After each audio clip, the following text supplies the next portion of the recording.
حضرات، آج کی کلپ پیر و مرشد نواسہ مفتی اعظم حضور جمال ملت دامت برکاتہم العالیہ کی ذات کی لائف کا ٹرننگ پوائنٹ کیا تھا. ایک ایسی بات جو حضرت کے دل میں گھر کر گئی، اور وہ کون سی بات تھی، بس وہی میں شیئر کرنے والا ہوں دوستو. اور آپ کو میں بتا دوں، میں آن وے ہوں ٹو بریلی شریف، اینڈ انشاءاللہ کل شام ٹھیک 7 بجے لائیو محفل بھی ہوگی.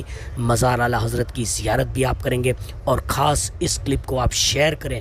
میں دعا کرتا ہوں کہ یا اللہ، میں سفر میں ہوں تیری راہ میں، جو لوگ کم سے کم 10 بار اس کلپ کو شیئر کریں، اللہ تو انہیں اسی سال ماہ رمضان مدینے میں عطا فرما.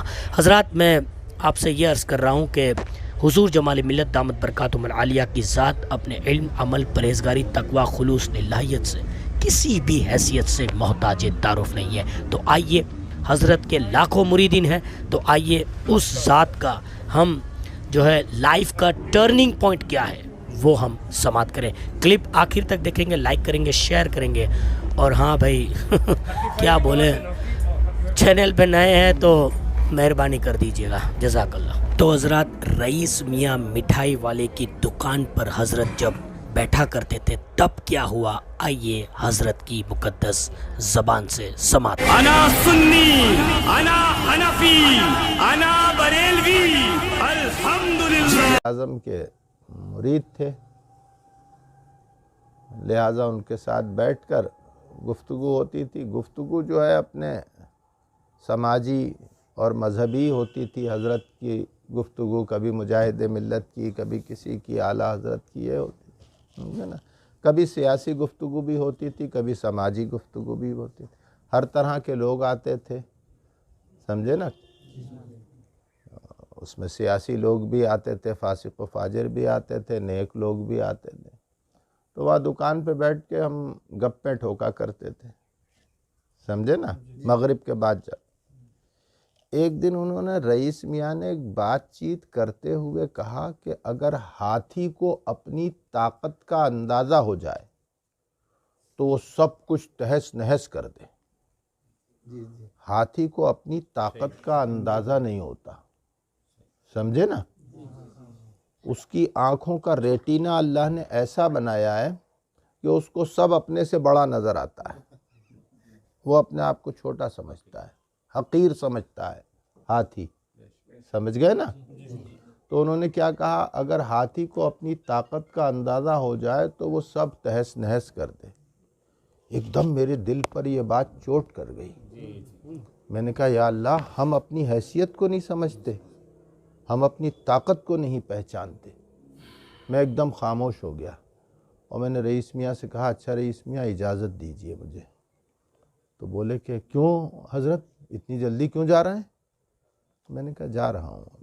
بولے ارے آپ تھوڑی دیر تو بیٹھتے ہیں، آج خلاف معمول اتنی جلدی کیوں جا رہے ہیں؟ میں نے کہا اب جا رہا ہوں رئیس میاں. تو میں اٹھا تو بولے ارے بیٹھتے نا.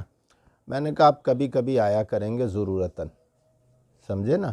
تو بولے مجھ سے کوئی گستاخی ہو گئی، کوئی غلطی ہو گئی؟ میں نے کہا نہیں، آپ نے میری اصلاح کر دی. وہ بہت پوچھتے رہے کہ کیا ہوا کیا ہوا. میں لیا اور گھر آ گیا. اس کے بعد جب میں نے کتابیں کھولی ہیں تو پورا دن میں پڑھتا تھا اور پوری رات میں پڑھتا تھا. دن میرا دارالفتاء میں گزرتا تھا، فقہ کی کتابیں پڑھتے ہوئے اور دیگر کتابیں پڑھتے ہوئے، اعلیٰ حضرت وغیرہ کی اور مسائل کی کتابیں، اور رات میں تصوف کی کتابیں پڑھتا تھا. تو میرے اس طرف کتابیں ہوتی تھیں، اس طرف کتابیں ہوتی تھیں، اور سینے پہ کتابیں ہوتی تھیں. اور صبح فجر کے وقت آ کر میری ماں مجھے اٹھاتی تھیں اور کہتی تھیں جمال میاں کیا حال بنا رکھا ہے، ادھر کتابیں ادھر کتابیں، سینے پہ کتابیں. کم سے کم سو تو کتابیں تو اٹھا کے صحیح سے رکھ دیا کرو، نماز کا وقت جا رہا ہے اٹھو. تو میں نماز کے لیے اٹھتا تھا تو میری ماں جو ہے کتابیں سمیٹ کر صحیح جگہ پہ رکھتی تھیں، بستر ٹھیک کرتی تھیں. تو اس کے بعد پھر میں نے اپنے پیچھے پلٹ کر نہیں دیکھا، سمجھے. ہر وقت پڑھتا تھا، ہر وقت پڑھتا تھا. اگر سڑک پر مجھے کاغذ کوئی پڑا ہوا مل جاتا تھا تو میں اس کو بھی اٹھا کے پڑھ لیتا تھا۔ ٹرین میں کوئی اخبار، کوئی کاغذ، کوئی میگزین رکھا ہوتا تھا، اس کو بھی اٹھا کے میں پڑھنے لگتا تھا، سمجھے نا؟ تو رات دن میں نے پڑھ کر گزارے۔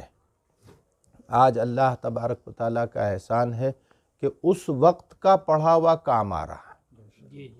اب اگر ہم پڑھتے ہیں نا اس عمر میں، تو ایک صفحہ پڑھتے ہیں، جب ہم اس کو پلٹتے ہیں دوسرا صفحہ، تو پچھلا ہم بھول جاتے ہیں کہ کیا پڑھا، سمجھے نا؟ کیونکہ ہماری عمر اب وہ ہو گئی کہ ہماری میموری جو ہے ویک ہو گئی، اور ہمارا دماغ پڑھے ہوئے کو یاد نہیں رکھ پاتا ہے۔ ابھی تم لوگ بچے ہو، اگر تم لوگ اپنی زندگی کا وقت ضائع کر دو گے نا تو گزر جائے گا وقت۔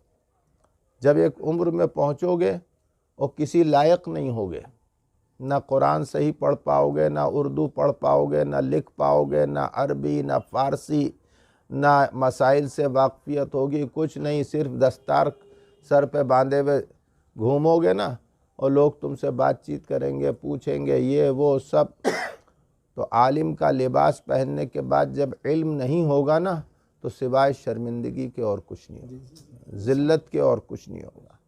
لہٰذا تم بچے اپنا وقت ضائع مت کرو۔ اگر اس مدرسے کے اساتذہ پڑھانے میں تمہارے ساتھ کوتاہی کرتے ہیں، مدرسہ چھوڑ دو، دوسری جگہ چلے جاؤ، سمجھے نا؟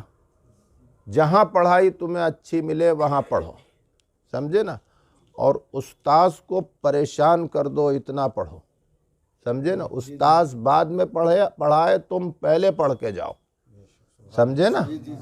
ہاں، استاذ تم سے عاجز آ جائے، تم سے پریشان ہو جائے، تمہیں مارنے پیٹنے لگے، تب سے تم سمجھ لو کہ تم بہت کامیاب ہو، سمجھے نا؟ اور استاذ اگر تم سے پیر دبوائے، استاذ اگر لوٹے میں پانی بھروائے، استاذ تم سے جھاڑو دلوائے، استاذ تو سمجھ لو کہ تم بیکار ہو، سمجھے نا؟ جس دن استاذ کا چانٹا تمہارے پڑے سمجھ لینا تم کامیاب ہو گئے۔ استاذ پریشان ہو کے مارتا ہے، طالب علم کو کب مارتا ہے؟ جب طالب علم اتنے سوال کرتا ہے، اتنے سوال کرتا ہے، اتنے سوال کرتا ہے کہ وہ عاجز آ جاتا ہے، تو جھنجلا کے وہ مار دیا کرتا ہے۔ اور یہ تمہارے ساتھ بھی ہوگا، اور بزرگوں کے ساتھ بھی ہوا ہے، اور بزرگوں کے بزرگوں کے ساتھ بھی ہوا ہے، سمجھے نا؟ لہٰذا جو ہے اپنی زندگی اور اپنے ماں باپ کے ساتھ انصاف کرو۔ تمہارے ماں باپ نے امید سے بھیجا ہے، ان کی امیدیں اگر پوری نہیں ہوں گی، سمجھے نا، تو ایک دن تمہیں شرمندہ قوم کے سامنے بھی ہونا پڑے گا، ماں باپ کے سامنے بھی ہونا پڑے گا۔ میں صحیح تو کہہ رہا ہوں؟ صحیح کہہ رہا ہوں نا؟ ہے نا؟ صحیح کہہ رہا ہوں نا؟ ہاں، تم لوگ نہیں پڑھو گے نا، ان اساتذہ کا کچھ نہیں جائے گا، سمجھے نا؟ کچھ نقصان ان کا نہیں ہے، نقصان تم ہی لوگوں کا ہے۔ استاذ کو دھوکہ دینے والا جو بچہ ہوتا ہے نا، وہ خود کو دھوکہ دیتا ہے، سمجھے نا؟ خود ہم نماز نہیں پڑھیں گے، خدا کا کوئی نقصان ہے معاذ اللہ؟ ہیں؟ ہم درود نہیں پڑھیں گے، نبی کا کوئی نقصان ہے معاذ اللہ؟ ہیں؟ اسی طرح تم نہیں پڑھو گے نا تو استاذ کا بھی کوئی نقصان تمہارا ہے۔ نماز ہمارے لیے ہے، درود ہمارے لیے ہے، پڑھائی ہمارے لیے، سمجھ گئے نا؟ اللہ توفیق عطا فرمائے۔